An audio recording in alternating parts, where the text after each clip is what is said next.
Hi, everybody. Today I'd like to share with you some excerpts from the Declaration of Independence.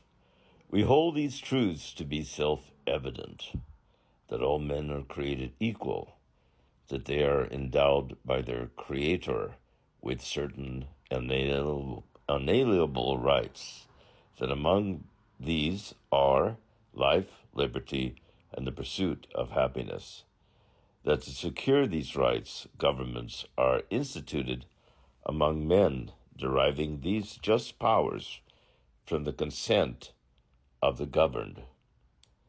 And if I were to read on, this is taken from the second paragraph of the Declaration of Independence. It goes on to say that whenever any form of government becomes destructive of these ends, it is the right of the people to alter or to abolish it, and to institute new government, laying its foundation on such principles and organizing its powers in such form as to them shall seem most likely to affect their safety and happiness. So to protect their safety and happiness and to defend those inalienable rights, they're endowed to us by a Creator. Now, obviously, in the Declaration of Independence, there is religious language. It's a Christian language, no, not in particular, but it's a universal language. It's thinking about laws as different kinds of laws. Some laws are immutable, meaning they're not subject to change or modification. These would be inalienable rights of the people and of individual rights as well that would be inalienable if they're not subject to change. And so these are the laws that are in the different periods of history are called divine laws. Divine laws are laws that are above the human laws, which are subject to change and modification. And so there are laws that can be and should be changed. And then there are laws that are universal. And so these are universal references to a Creator, references to being endowed by a Creator with certain unalienable, that's my Spanish accent. I always have trouble with that word. And that among these are life, liberty, and the pursuit of happiness. And so all these are towards a certain end, which is to secure the safety of others and the happiness of others, the pursuit of happiness. And so I recommend everybody read this and study these words very carefully, like I hope you would read a Bible and really try to understand the words that you're reading on the paper and realize it's what the words are saying and what the words signify is in the meaning is in what the words signify. It's not just in the words themselves. You can say words and not mean anything by what you're saying, or you can learn to understand words and understand what words signify. And when you read the Bible with that in mind, that would be called the Word of God. The Word of God is not the words as they're written on a page or how they've been translated on a paper, but it's how they're understood. What do these words mean? Truths are self-evident. Things are self-evident. What do these words signify? So the word itself, a word, means to signify. A word is a sign. And a sign is an indication of something that signifies something else.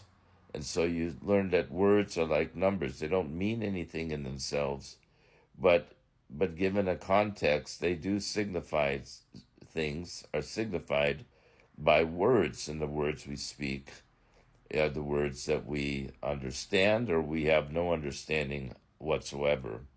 So I think it's worthwhile in these times of crisis, which I think the world is globally more and more experiencing a global crisis,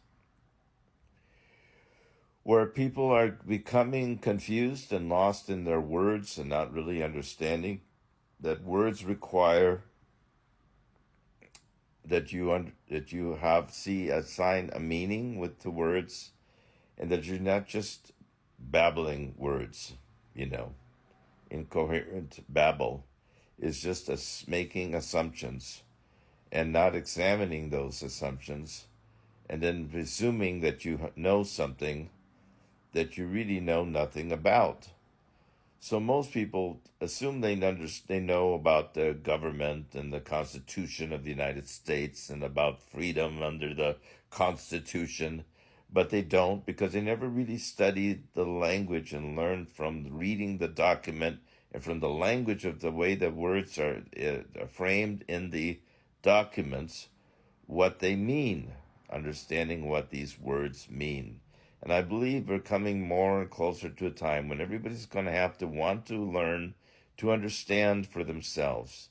No one can teach you these things. If these words mean nothing to you, then democracy is lost. Okay? Freedom through a democratic form of government is lost forever, because it depends on the people. It depends on the informed citizens, people that want to be informed on these things. What does the Constitution say? What does the Declaration of Independence say, as it states here? Okay? And so you have to want to understand. That's the first step to wisdom, is the desire to understand. Once you understand, you set your mind to understand, then you then through that pursuit of, then you begin to know things and not just opinionate things. See, anyone can form an opinion, but an opinion is really just your assumption. It's not knowledge. It's not knowing anything. You have to understand something to know it. First, seek understanding. Then that's how you attain wisdom, and through understanding, wisdom that you receive through understanding is how you gain knowledge. And knowledge is knowing. It's not assuming. It's not a matter of opinion.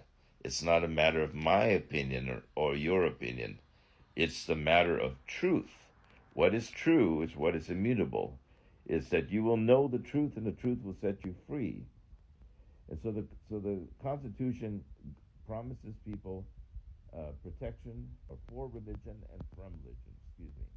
You see, so for some people, freedom is found through religion, but for other people, freedom is found however they pursue it.